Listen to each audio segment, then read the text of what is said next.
Hello, welcome once again to the Candid Cast. We are continuing our Zero to Hero series, which has been running for some weeks now. And today I have my mentor, my friend, my leader, my teacher, Mr. J.T. Faromoju is a Nigerian economist, stockbroker, manufacturer, farmer, philanthropist. He's somebody who has impacted Nigeria and impacted my life so very well. When I talk of people who move from zero to hero, he's one of those people that I look forward to.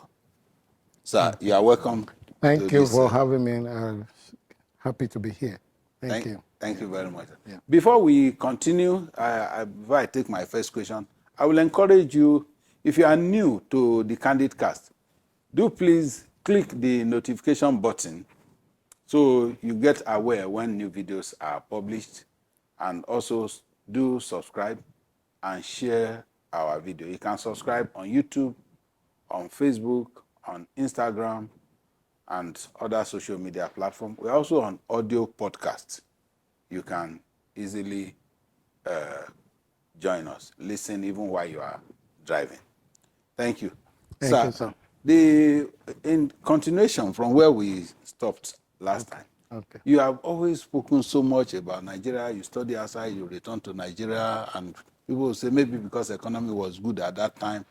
And with what it is today, why do you still have so much confidence in Nigeria? For me, I mean, when I looked at it on a stray, I have the privilege, not only maybe on the UK, travel to the US, some parts of the world, and I know I'm not a young person. I've been around for a while, and I looked at it basically. The spot in the world that is still underdeveloped is Africa. Yeah. It is. And nothing remains in vacuum. You can look at the world. The world is becoming smaller. Those who don't see us before with technology are beginning to see who we are and look at the potential. So it's not at us what we're seeing. We saw a lot of curiosity now. We see so many foreigners trooping into Africa, Nigeria. Also, it's not Nigeria now, to all African nations. Number one, Africa holds close to about 60% of the arable land of the world. Africa generally hold that. And then we are, when there's no hiding place, when everybody can see. Those who developed and they can see that, okay, this nation is still as virgin in the world like this. And that's why you see the trooping in, apart from this. And I have always believed that we have potential. I've always believed that it's only because we're not seeing the potential, what we have. Let me say this, quite a number of you don't know. Most of the things that we import, the raw material mainly is from Africa. They just enhance value to it. It wasn't like it was mild in their country. They just enhance the value and bring it back. So the originator of the substance is here. So, and I keep on looking at, okay, if this is here, is it cocoa? You did chocolate now. Cocoa is here. They take it there. They don't grow cocoa there. They grow, and they take it here, convert it, turn it to so many other products, and bring it back at a higher price. So why would I not be, thank God that he made me to be part of this place where the source of most of the things are. And that's why I have more confidence. I mean, it's about knowledge. It's about reading, dissecting. It's not just living for just pleasure, but you understand the whole globe. And then you can look at it, okay, there's more into this place than what we think. Historically, we have all the resources. The weather is so friendly. Almost everything you can throw down and grow. You don't have, 5 months of the year not able to do nothing. You understand me? In some part of Europe, you can do that. Some things during the snow, you can plant a lot of things. Yeah. But you can do that in Africa. So I believe strongly in Africa, and nothing, and particularly in Nigeria, nothing can change that. And I'm not speaking to just talk about it, I do, in sincerity. And I believe there's still opportunity, and I want to commend every Nigerian to understand and see that there's immense opportunity in the country. Yeah. It's okay. Thank you very much, sir. Yeah. Thank you very much, sir.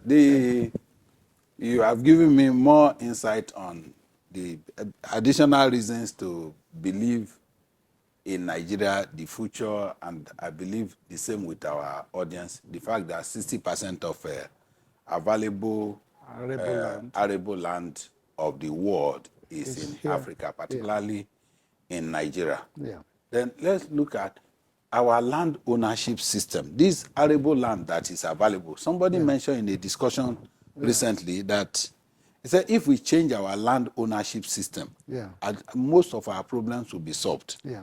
When land is either a garden, if it's not a farm, it's a resort, it's a picnic place.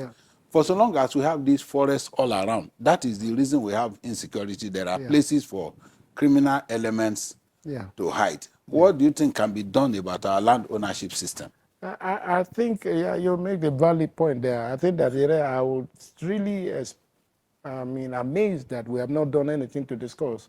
I think the last we did about ownership is in 1978. 1978, land use.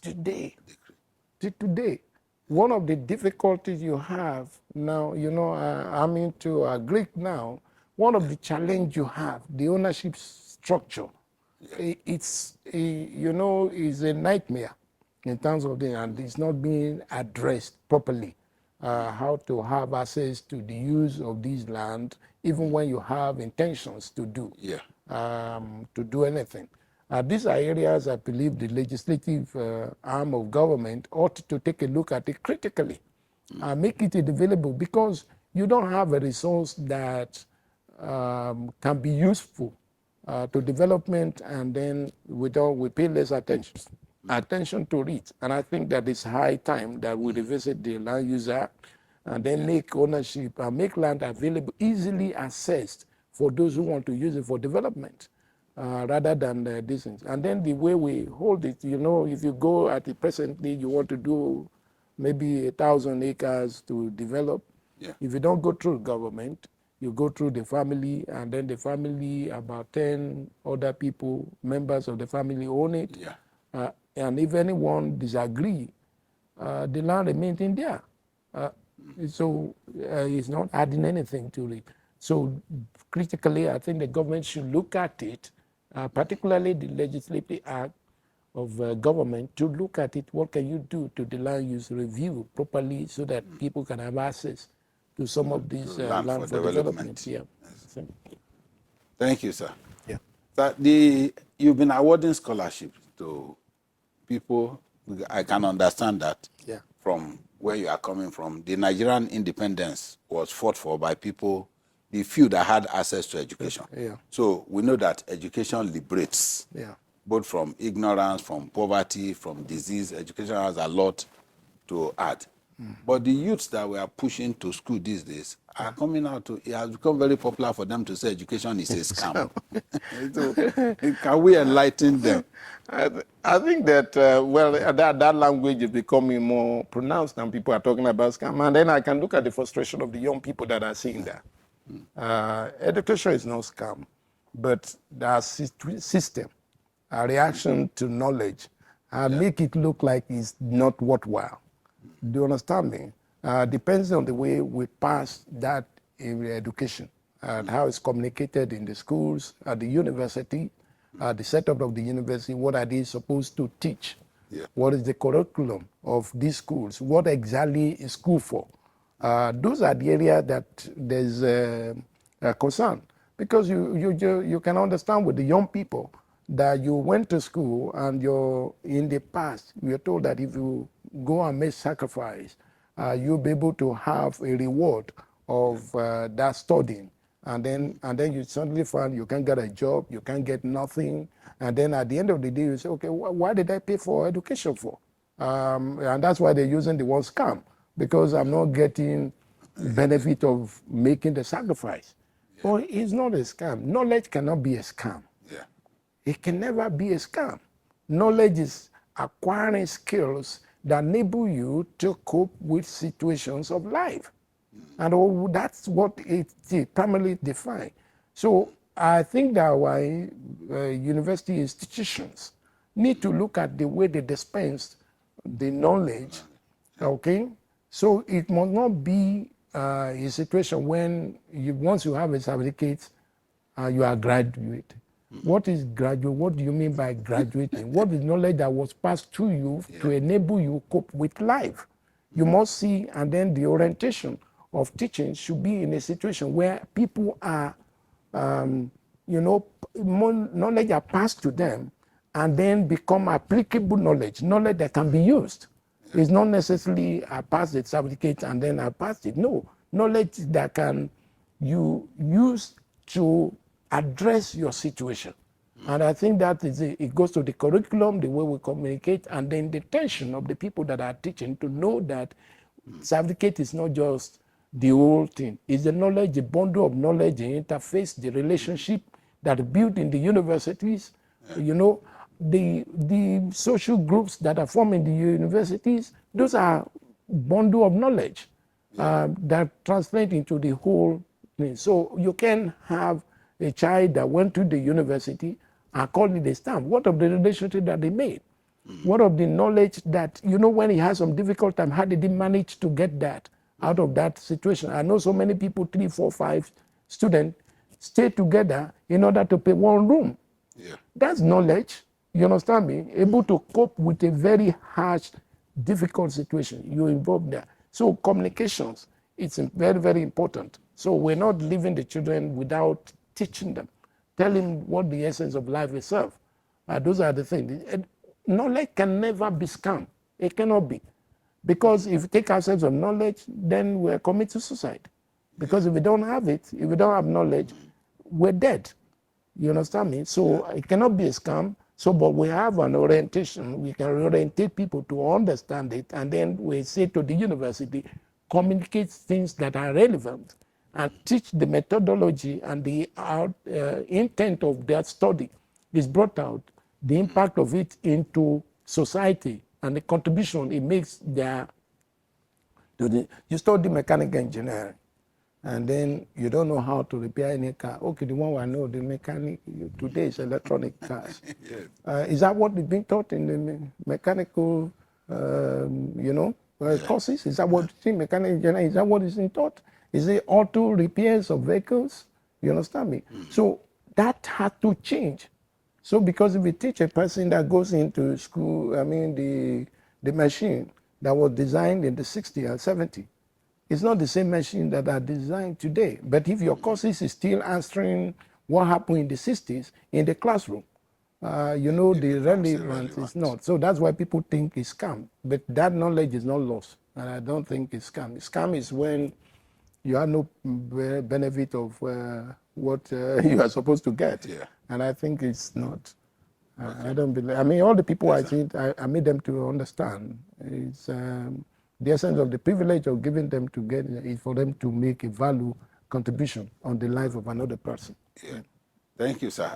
I think that to put that education is a scam in perspective from where I have heard it, is that people who went into trading without going to school, people did arts and crafts, are making more money. Like Dr. Shole, who was the former finance minister, once said that it's better to be a yam seller than to be a professor, because if you go to Benue and buy yam and sell in Lagos, you'll be richer. You can send your children to school, and professors are not able to pay school fees on the basis of what they earn. Yeah, but the education, what I'm saying, education is a totality to arm you. Knowledge is a knowledge that arm you. So it's not a narrow. We taking education here too narrow. Yeah. Do you understand For me? the purpose of earning salaries. Any salary. It's not like that. They to arm you. You understand me? And I don't think there's anything wrong a professor having a farm. I don't think the law forbade that. No. No, Not at you all. can have at the back of the yard and be able to take that. It doesn't mean because it doesn't reduce you that you are not a professor if you do that. You understand me? So the totality of knowledge is for you to survive and live well. You understand me? And so you are learning it to do that. But if we narrow it, this is what I'm saying. The entitlement mentality, if you get this, you get this, you get this, and get that. You understand me? That's exactly what it is. But knowledge is not supposed to be that. Knowledge is for you, for survivor. Yeah. To be able to be here and work well and live And to well. contribute. To contribute. Thank you very much, sir. Yeah. I think we'll take this as our final question. Okay. Just enlighten us on the opportunities you see for young people in Nigeria who have no money. Okay. They've gone to school, they've come out, they have no money.